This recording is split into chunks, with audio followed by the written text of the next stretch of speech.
Estamos en un camino de transformación y es tarea del periodismo hacer visibles a quienes fueron silenciados o discriminados para contribuir a la búsqueda de la igualdad en todos los aspectos.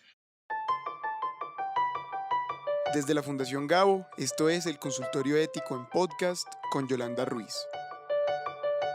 En este podcast habrá preguntas enviadas desde toda Iberoamérica. Abordaremos debates clásicos y debates nuevos y sobre todo acompañaremos a los periodistas en la búsqueda de respuestas frente a los retos y dilemas que enfrentamos a la hora de contar historias. Todo esto siempre con la ética como guía. Bienvenidos, pónganse cómodos en el consultorio. Para la primera consulta de esta semana vamos a escuchar a Xavier Sáez desde Ciudad de Panamá. Aquí Xavier. Hola, una pregunta para la Red Ética Periodística. Siempre se habla mucho sobre la libertad de expresión en el periodismo, pero yo me pregunto, ¿los medios darían entrevista a alguien que diga que las personas de color negro deben volver a la esclavitud o a alguien que diga que las mujeres son seres inferiores que no merecen votar? Pues yo creo que si la respuesta es no, igual debe considerarse aquellos que mienten sobre las vacunas y lógicamente atentan contra las ordenanzas de salud pública y afectan a terceros con desinformación malintencionada. ¿Qué opinan ustedes? Muchas gracias. Es un dilema frecuente en las salas de redacción cuando estamos ante fuentes que defienden posiciones extremas que violan los derechos de otros. Se pueden enfrentar allí dos derechos muy importantes: la libertad de expresión, que siempre se debe proteger por principio, versus el derecho de los ciudadanos a estar bien informados, un derecho que puede ponerse en riesgo cuando se abre la puerta a información falsa o mensajes de discriminación. La pregunta que debemos hacernos es si todas las opiniones tienen la misma validez. La respuesta es no, porque hay mensajes falsos y otros que vulneran derechos de otras personas y que incluso en algunos países están penalizados en leyes antidiscriminación. Hacer llamado a un regreso a la esclavitud o a restringir derechos de las mujeres o de las minorías es claramente un planteamiento que viola derechos de personas. ¿Qué hacer entonces? Es estrictamente lo que se llama un dilema ético, porque no hay una sola manera de abordarlo. Encuentro colegas que deciden de plano que no se debe entrevistar a quienes promueven esos mensajes y otros que consideran que la vía para contrarrestar el efecto negativo de los mensajes falsos o violatorios de derechos es entrevistar a quienes los defienden y controvertirlos con datos y argumentos.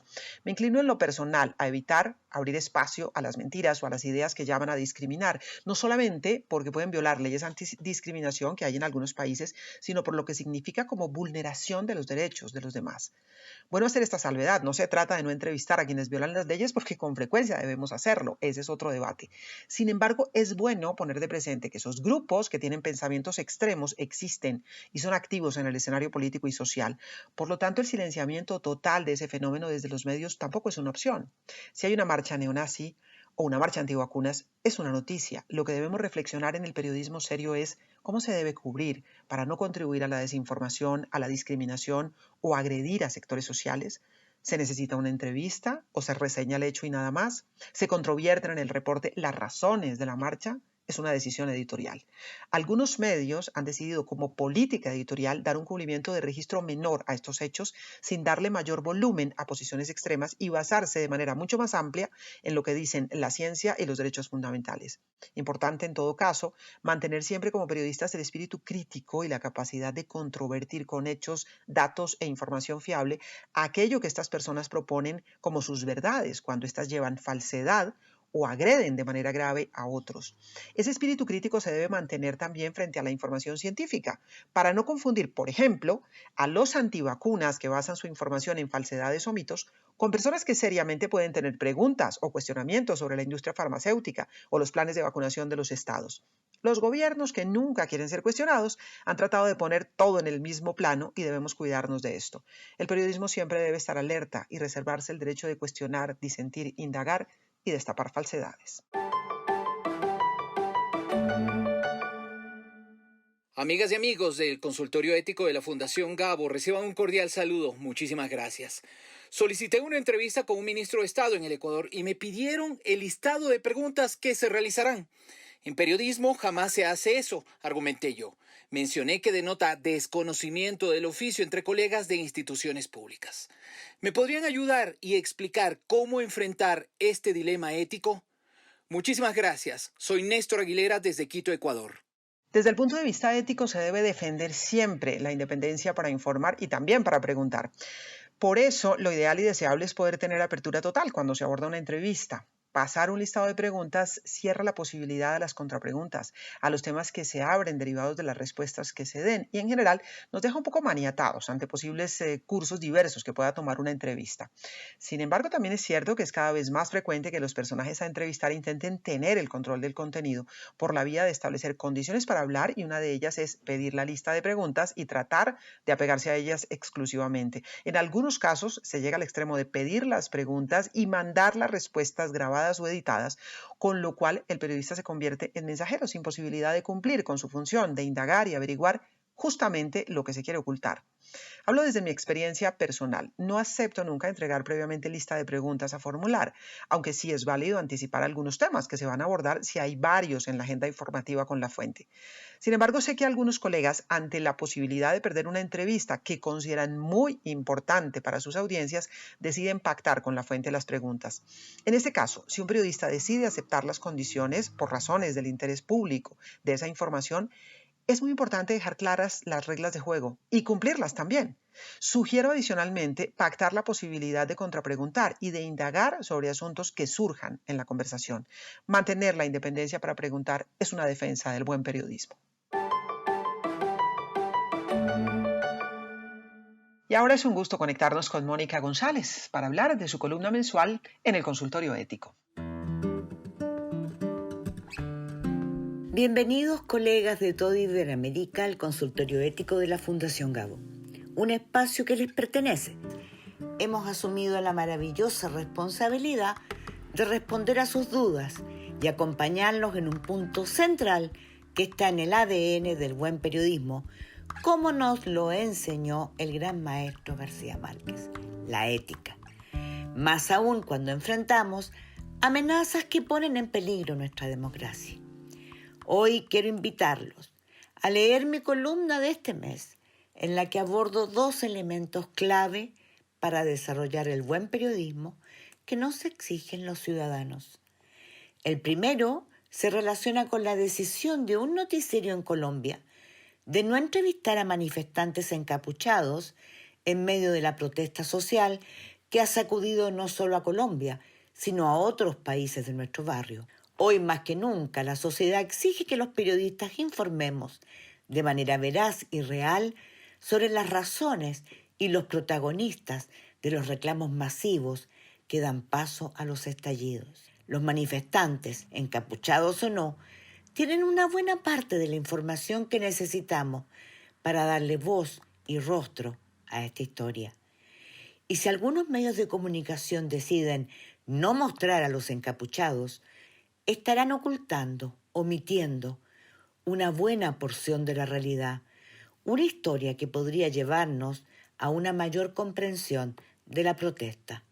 El segundo se relaciona con el espionaje del que fueron blanco periodistas de investigación de todo el mundo, también de nuestra región, y que fue revelada por la investigación periodística global Proyecto Pegasus.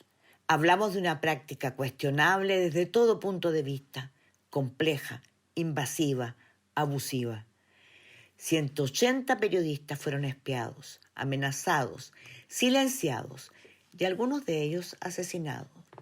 Y todo en función de intereses que mueven millones. En la columna podrán encontrar detalles, cifras y protagonistas de este episodio que debemos conocer para saber defendernos.